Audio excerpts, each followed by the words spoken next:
He bought her for a cow, a single, aging milk cow. That's all the folks in Red Butte figured she was worth. They stood on the dusty platform, whispering behind their hands, weighing her with their eyes. They called her too big, too old, too late. A bargain nobody wanted, traded for livestock. But they were all wrong, every single one of them. And by the end of this story, you'll see just how wrong they were. Because the woman they called Clara Finch, the woman worth less than a beast of burden, was carrying a secret in a small silver locket. A secret that was about to burn their entire world to the ground. The train hissed like a dying snake, leaving only heat and the bitter taste of coal smoke hanging in the air. Clara Finch stood alone on the busted plank platform, her valise in one hand, the other resting on the locket at her throat. 52 years old, built like a river cottonwood, broad-rooted and creased by a lifetime of weather. No one was there to meet her. The conductor tipped his cap with a kind of pity that stung worse than any insult, and then he was gone. Across the dust, a man stood waiting. Noah called her. He was tall and straight like a fence post, weathered by too many hard seasons and not enough luck. A rope halter was slung over his shoulder, not for a bride. It was for the red mottled milk cow waiting in the livery. Payment for the woman who had just arrived. A low snicker came from behind him. Stranger bought himself a fat one for a cow. Noah didn't turn. He had the face of a man who handles trouble with silence. But he felt the words land, heavy and off-center. He took 2 steps toward Clara, stopping a respectable distance away. Up close, the town's cruel caricature dissolved. He saw a person. Her eyes were a green-gray he'd only ever seen in the deepest part of Beaver Creek, and they held no fear. They held a storm. "Miss Finch," his voice was careful. "The way you talk to a skittish horse." She just inclined her head. "Mr. Calder." The names made a tiny, fragile bridge between them in the dust. Neither of them moved to cross it. "Long trip?" he asked. "Long enough to remember every mile," she said, her mouth twitching into a sad smile, "and to forget why I took 'em." The joke was soft and aimed at herself. The gossips on the platform missed it. Noah didn't. He tipped his hat toward his wagon. "There's water." As she drank from the tin cup, the crowd of gawkers multiplied. She squared her shoulders, a posture that said she'd stood in front of a lot of juries and was still breathing. "Mr. Calder," she said, her voice steadier now, "your letter was brief."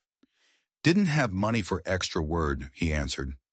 The line could have been a bruise, but he made it gentle. "Mine weren't fancy either," she replied, "but I told the truth." He nodded once, as if truth were the only currency he recognized. "I did too. Ranches poor, windmill groans, fences lean." He paused, and his next words changed everything.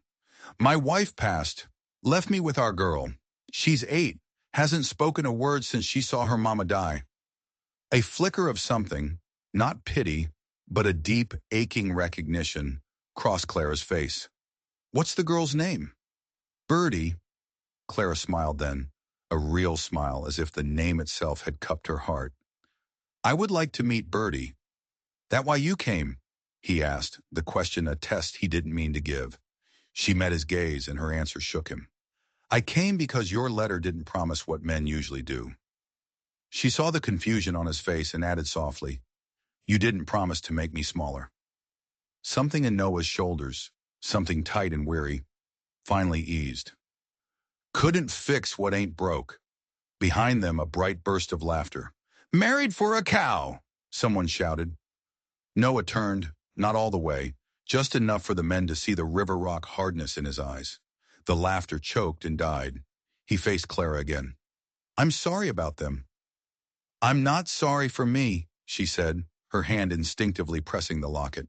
"Not anymore." She gestured toward his wagon. The road out of Red Butte was a scar on the land, climbing a ridge ribbed with sagebrush. From the top, the town looked like a child's toy, easily crushed. Noah drove with the steady hands of a man who knows how fast a rut can become a wreck.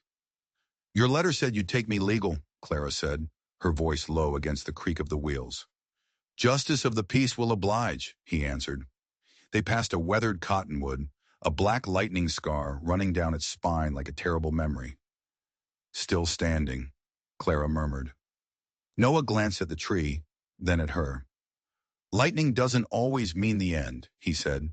Sometimes it just means the tree knows how to carry fire and live. Clara's hand stilled in her lap. She looked at this quiet, hard man. She had come here for shelter, for a simple arrangement, but she was beginning to suspect nothing about this was going to be simple at all. The ranch appeared without fanfare, a house bleached to the color of bone, a barn slumping against the wind. As they pulled up, the front door opened. But it wasn't the little girl, Birdie, it was a woman. She stood on the porch, slim and blonde, her dress too fine for a dusty ranch. Her smile was a beautiful, perfect thing, but it didn't reach her eyes. Her eyes were chips of ice. Noah, darling, she said, her voice like honey laced with poison. I was just getting things ready for you. She completely ignored Clara, her gaze fixed on Noah. I see you brought the help. Noah's face tightened. Maribel, this is Miss Finch, my wife. Maribel's smile didn't falter, but something cold and dangerous flickered in her eyes. Wife? She repeated, drawing the word out. She finally turned her gaze on Clara, sweeping it from head to toe in a slow, insulting appraisal. Well, I suppose every man has his reasons. Just then, a small shape darted from behind Maribel. A little girl with dark braids and enormous haunted eyes. Birdie. She clutched a small, crudely carved wooden bird in her hand. She stared at Clara, her face a mask of silent appraisal. Maribel reached down and put a possessive hand on Birdie's shoulder. Birdie was just telling me how much she misses her mother, she said, her voice dripping with false sympathy. It's a fragile time, Noah. She needs familiarity. The unspoken message was clear. She needs me, not this stranger. Clara's heart ached for the silent child. She knew what it was to be judged, to be dismissed. She held out her hand, not to Birdie, but just open, a simple invitation. For a long moment, nobody moved. The wind howled, kicking up dust around the wagon wheels. Then slowly, deliberately, Birdie stepped away from Maribel's grasp. She walked right up to Clara, her eyes locked on the stranger's face. She looked at Clara's worn dress, her calloused hands, her kind, tired eyes. Then she did something that made Maribel gasp. She placed the small wooden bird into Clara's open palm. A silent offering, a choice. Maribel's face contorted in a flash of pure fury before she smoothed it back into a mask of concern. Oh, you poor dear, she said to Clara. She doesn't understand. This is all too much for her. But Noah had seen it.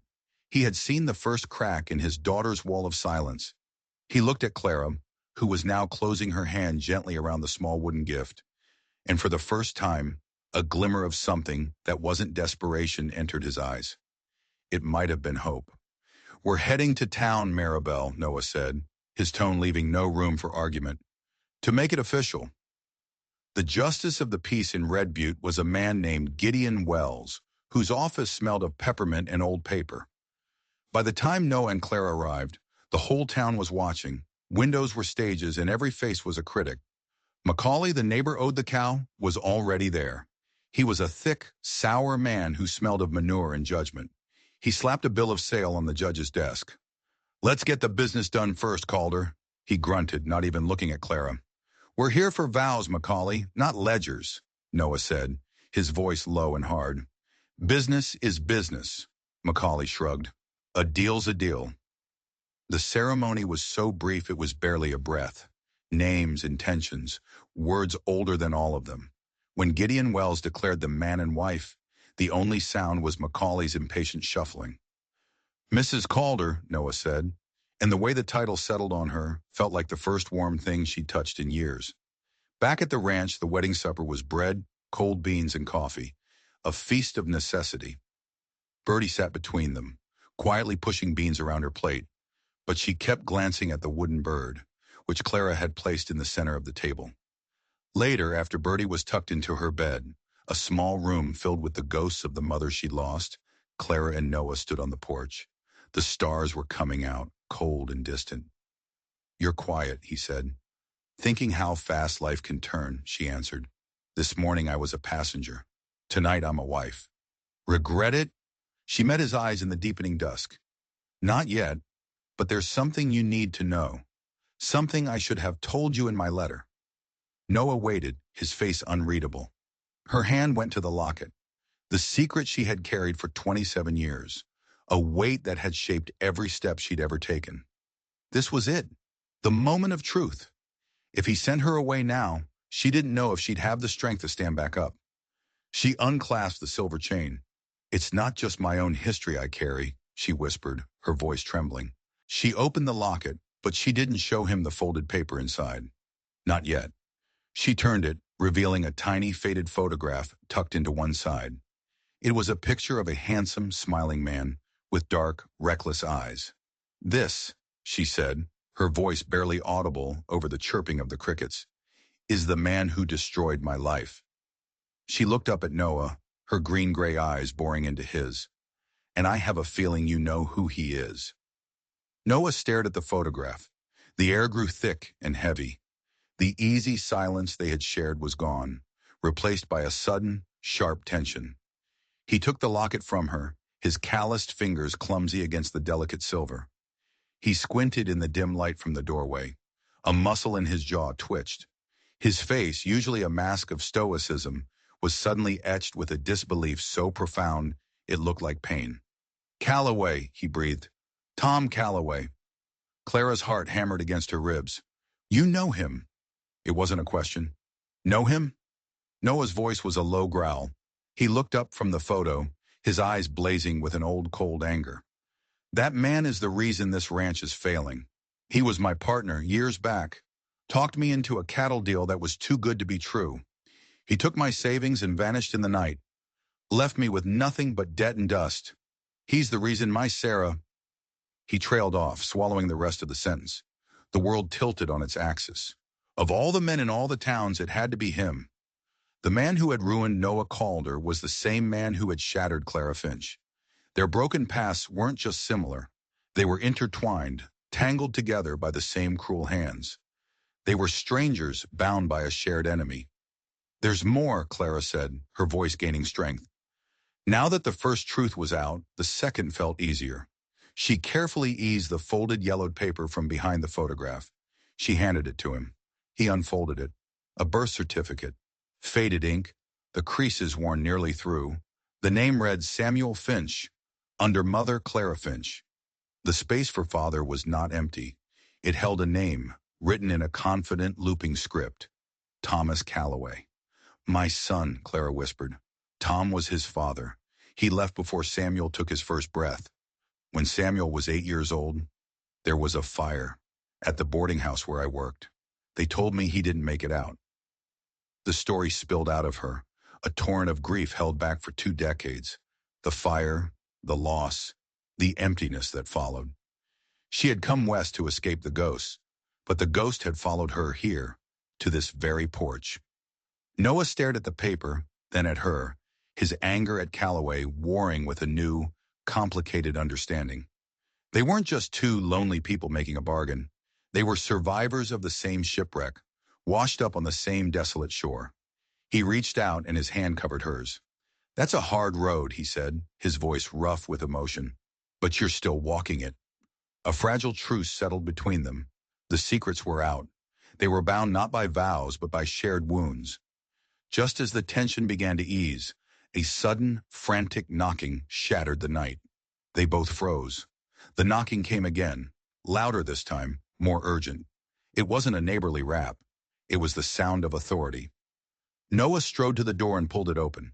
Standing on their doorstep, his face grim in the lantern light, was the town sheriff. "Calder," the sheriff said, his eyes flicking from Noah to Clara and back again. "Sorry to bother you on your wedding night." He wasn't sorry at all. "Got some questions for you about the fire at the old mill last year." Noah stiffened. "What about it?" The sheriff's eyes narrowed. "The one that killed your wife, Sarah." He took a deliberate step forward, his hand resting on the butt of his pistol. "Someone in town seems to think it wasn't an accident. Someone's saying it was arson, and they're pointing a finger directly at you." The air went cold. The accusation hung between them, more dangerous than any storm. Maribel. It had to be Maribel planting her poison. Noah's late wife, Sarah, hadn't died in a simple accident. She'd been killed. And now the town, led by Maribel's whispers, was ready to believe her husband was the murderer. "That's a lie," Noah said, his voice dangerously quiet. "Maybe," the sheriff replied, his gaze sweeping the sparse cabin, lingering on Clara. "But you were in debt, stood to gain from the insurance. Looks mighty convenient." He chewed on the inside of his cheek. "And now you've gone and married a stranger a day after she gets off the train. Folks are talking, Noah, saying you needed a witness, or maybe just a new housekeeper." Clara stepped forward, her presence solid and unmovable. "The only thing my husband is guilty of is working too hard and trusting the wrong people," she said, her voice ringing with a conviction that surprised even herself. She looked the sheriff dead in the eye. "You come here on the word of a jealous gossip, disturbing a grieving family? You should be ashamed." The sheriff was taken aback by her force. He'd expected a timid mail-order bride, not this formidable woman. He grunted, tipped his hat, and backed off the porch. "I'll be looking into it, Calder. Watch your step." He disappeared into the darkness, leaving a trail of suspicion behind him. The fragile peace on the porch was shattered. Noah now faced losing his ranch, his freedom, and his daughter. And Clara, who had sought a safe harbor, had sailed directly into a hurricane. They were a team now, not by choice, but by necessity, united against the town, against Maribel, against the ghosts of the past. Days turned into a week. A tense, fragile routine settled over the ranch. Every trip to town was an ordeal of cold shoulders and suspicious glares. Maribel would ride by, a smug, knowing look on her face. But in the house, something was shifting. Bertie, who had watched the confrontation with the sheriff with wide, silent eyes, started to stay close to Clara. She would leave small gifts for her, a pretty stone, a blue jay's feather, silent messages of trust. One afternoon, while mending one of Bertie's dresses, Clara's needle pricked her finger. A drop of blood welled up. As she searched for a rag, her hand brushed against a loose floorboard under the bed in Noah's room. Curiosity got the better of her. She pried it up. Underneath lay a small leather-bound journal. Her heart pounded. It had to be Sarah's. She knew she shouldn't, that it was a violation of the deepest kind. But the accusation against Noah pushed her forward. She had to know the truth. She opened it. The entries were filled with the daily struggles of ranch life, worries about money, and a deep, abiding love for Noah and Bertie. But as she got closer to the final pages, the tone changed. It grew fearful, paranoid. The last entry was dated the day before the fire. The handwriting was jagged, panicked. "I know what they're planning, Maribel and my own brother Macaulay. He thinks I don't see him, sabotaging the fences, spooking the cattle. He wants this land. He said the railroad is coming, that this ranch is worth a fortune. He's trying to bankrupt Noah, to force him to sell. Maribel helps him. She wants Noah. She wants my life. They think I'm a fool, but I found the letters. The proof, between Macaulay and the railroad agent. I hid them. He'll never find them. I have to tell Noah tonight, before it's too late." Clara's blood ran cold. Sarah knew. She knew her own brother and her best friend were plotting to destroy her family, and they had killed her to silence her. Noah wasn't a murderer. He was the victim of a conspiracy so cruel it was almost unbelievable. But where was the proof? Where had Sarah hidden those letters? Clara read the entry again, her eyes scanning for a clue. The ink was slightly smudged near the end of the page, as if a tear had fallen. And then she saw it, a faint drawing, sketched in the margin. It was a tree, a massive cottonwood, with a jagged line running down its trunk. The lightning-scarred tree on the road to town. "Noah!" she screamed, clutching the journal. "Noah, come quick!" They had to get to that tree before Macaulay realized they knew the truth.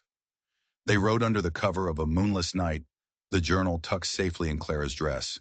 The air was electric with tension. Every snap of a twig, every hoot of an owl sounded like a threat. They found the tree easily, a dark sentinel against the starry sky. The lightning scar was a deep, jagged wound in the ancient bark. Noah ran his hands along the gash, searching. "Here," he said, his voice a low whisper. His fingers had found a loose piece of bark. He pried it away. Inside the hollowed-out space was a small tin box, rusted from the rain. With trembling hands, Clara opened it. There they were, a half-dozen letters tied with a ribbon. The proof. Correspondence between Macaulay and a man from the Union Pacific Railroad, outlining the entire plan. They would ruin Noah Calder, buy his land for pennies on the dollar, and sell it to the railroad for a king's ransom. They had it. The truth. Justice for Sarah. Freedom for Noah. A wave of relief washed over Clara, so powerful it almost brought her to her knees. They had won, but their victory was short-lived. A twig snapped in the darkness behind them. They spun around. It wasn't an owl. Macaulay stepped out from behind a thicket of sagebrush, a hunting rifle cradled in his arms. He wasn't alone. Two of his ranch hands flanked him, their faces hard and shadowed.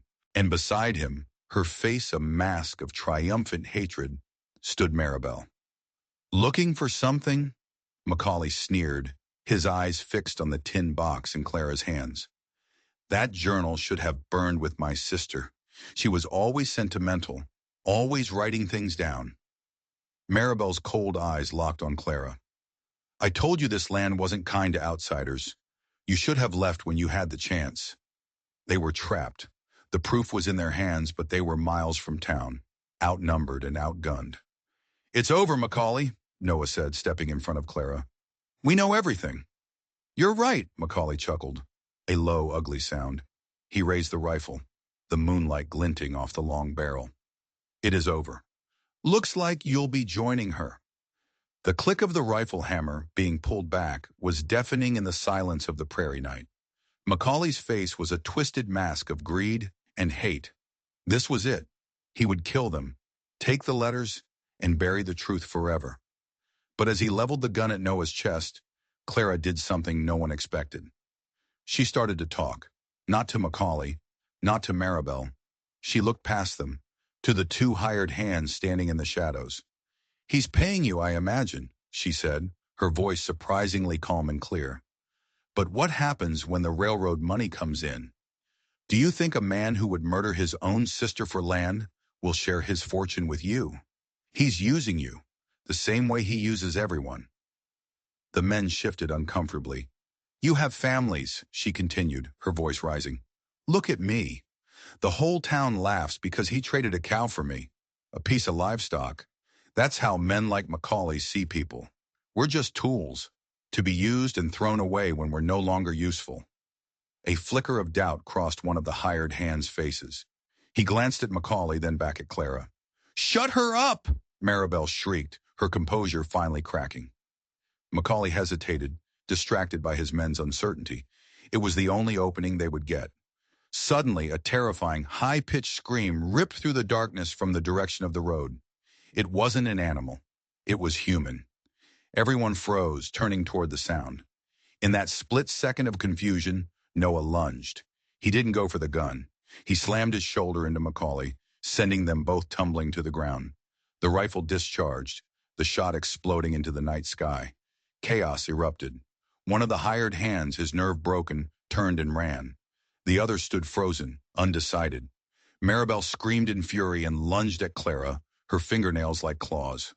Clara, holding the precious box, stumbled backward. As Maribel grabbed for her, a small, fierce shape shot out of the darkness and slammed into the back of Maribel's knees. It was Birdie. She had followed them. The scream had been hers. She sank her teeth into Maribel's arm, holding on with the ferocity of a cornered badger.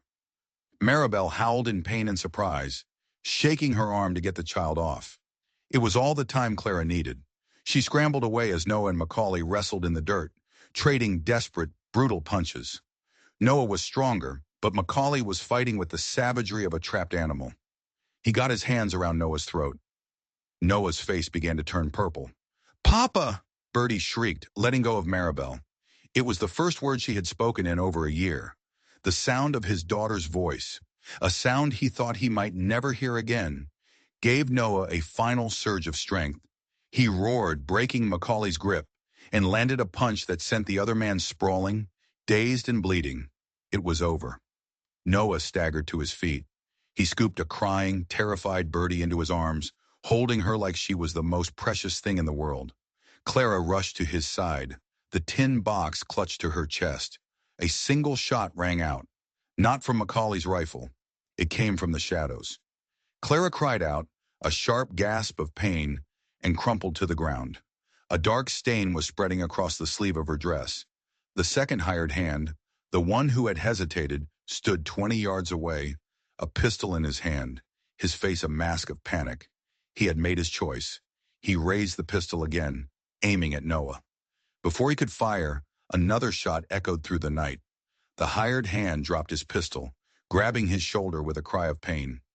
Standing on the road, silhouetted against the stars, was a figure holding a smoking rifle. It was the justice of the peace, Gideon Wells. "Heard the first shot from my buggy," Gideon said, walking calmly toward them. "Figured I'd investigate." His eyes took in the scene. Macaulay on the ground, Maribel nursing her arm, Clara bleeding, and Noah holding his daughter. He looked at the tin box in Clara's hand. "Looks like I arrived just in time for the truth." They rode back to town not as suspects but as survivors. The sheriff, faced with the undeniable proof in the letters and the testimony of Gideon Wells, had no choice. Macaulay and Maribel were arrested, their faces pale with shock and defeat in the early morning light. The hired hand was locked up beside them. The conspiracy was broken.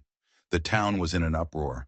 As Macaulay was being dragged to his cell, he twisted around, his face a mask of pure venom. He spat one last piece of poison, aimed directly at Clara.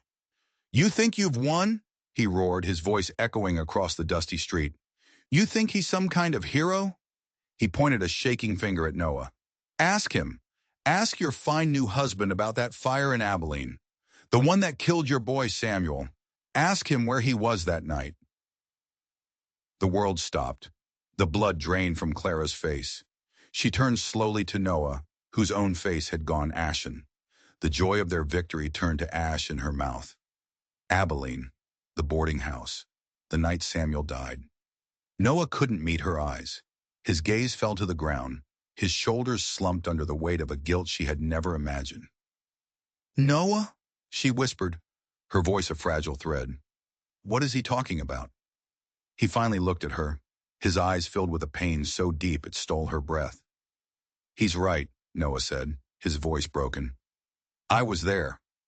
The sheriff's office felt like a tomb.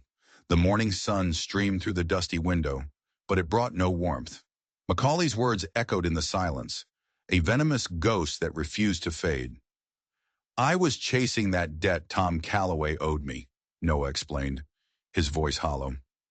He wouldn't look at her. He stared at his own hands, turning them over and over, as if they belonged to a stranger. "I tracked him to that boarding house in Abilene. I was waiting for him across the street, planning to confront him." He took a shaky breath. "Then the fire started. I saw the flames, heard the screaming, and I ran. I was a stranger in town, a creditor threatening a local man. I knew how it would look. I was a coward. I ran away and I never looked back." He finally raised his head, and the shame in his eyes was a physical blow. "I never knew, Clara. I swear it. I never knew a child died in that fire.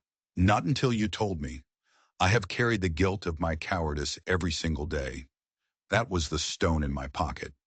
Clara felt nothing. A vast, cold numbness spread through her, extinguishing the love that had just begun to bloom. He hadn't set the fire, but he had been there. He had stood by while her world burned. While her son... She couldn't breathe. Without a word, she turned and walked out of the sheriff's office. She left him standing there, a broken man in a dusty room. She walked down the main street of Red Butte, ignoring the stares and whispers of the townspeople. She didn't go back to the ranch. She couldn't. There was only one place to go. She found herself standing in front of the small, dilapidated shop that Tom Calloway had left her. His last pathetic apology, an inheritance of guilt. Using the key Orrin Calloway had given her, she let herself in. The air inside was stale, thick with dust and regret. She began to clean, a frantic, furious energy seizing her. She scrubbed floors, tore down cobwebs, throwing out old, broken things. It was her own life she was trying to scour clean, her own heart she was trying to empty. As she wrestled a heavy, rotten crate away from a wall, her foot caught on a loose floorboard. It tilted, revealing a dark space underneath. Her first thought was rats, but she knelt, her hands raw and bleeding, and pulled the board up. Inside was another tin box, just like the one from the cottonwood tree. But this one held a thick, leather-bound journal, Tom Calloway's journal. Her hands shook as she opened it. His looping, confident script filled the pages, a chronicle of a life of selfishness and regret. She read about the cattle deal with Noah, a casual betrayal he barely seemed to notice. She read about her, a brief, shameful conquest. Then she got to the entries from Abilene. The night of the fire. Lost the last of Calder's money at the card table, he wrote. Everything is gone. Drank myself blind. Stumbled back to my room at the boarding house. The lantern. I knocked over the lantern. Flames everywhere. I tried to get out. I ran past the boy's room, Samuel's room, my son. I could hear him crying. But the smoke, the fire, I couldn't. I ran. I left my own son to die. I am a monster. A coward. Clara's tears fell onto the brittle page, smudging the ink. It was him.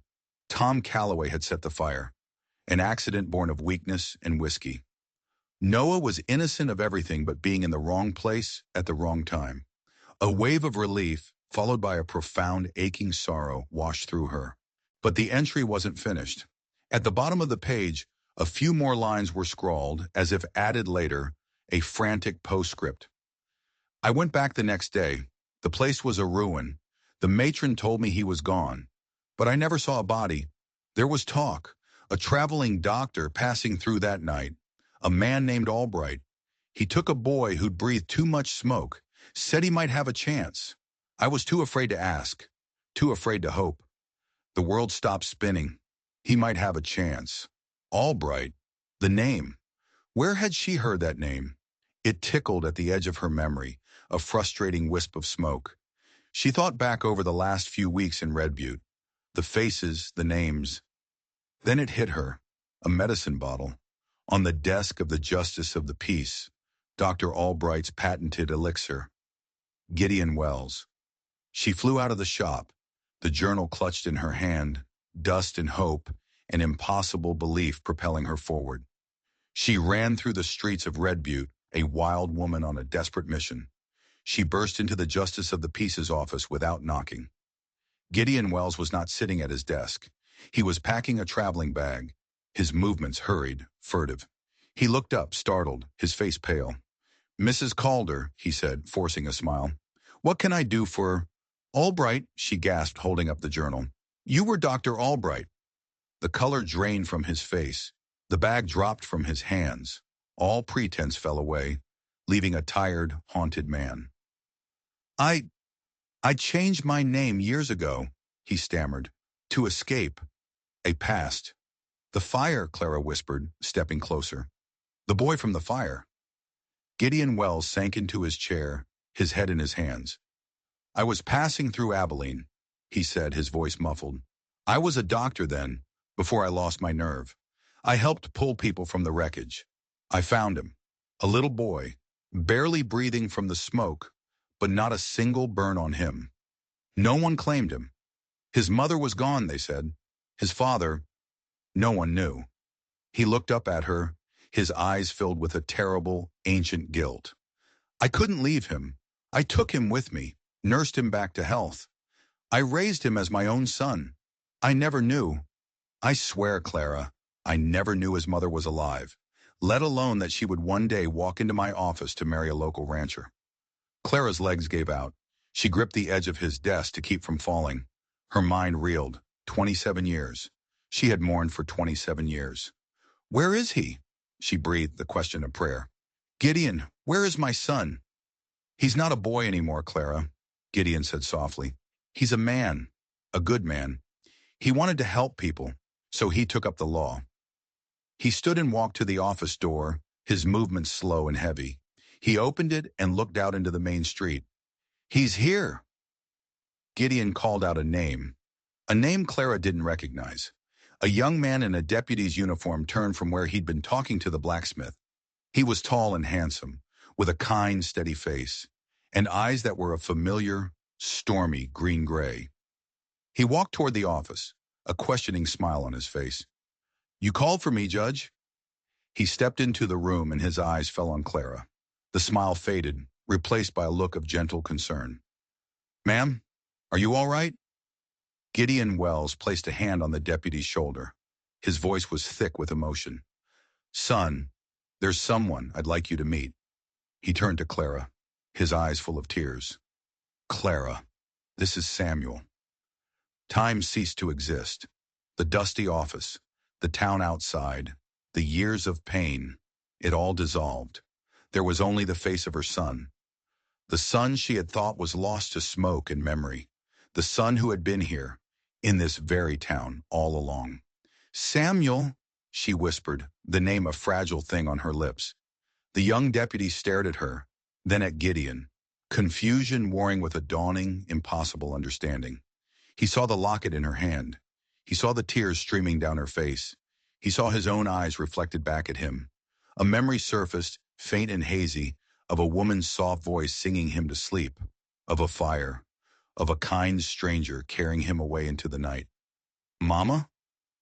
The word was a question, a miracle, a key unlocking a door that had been sealed for a lifetime.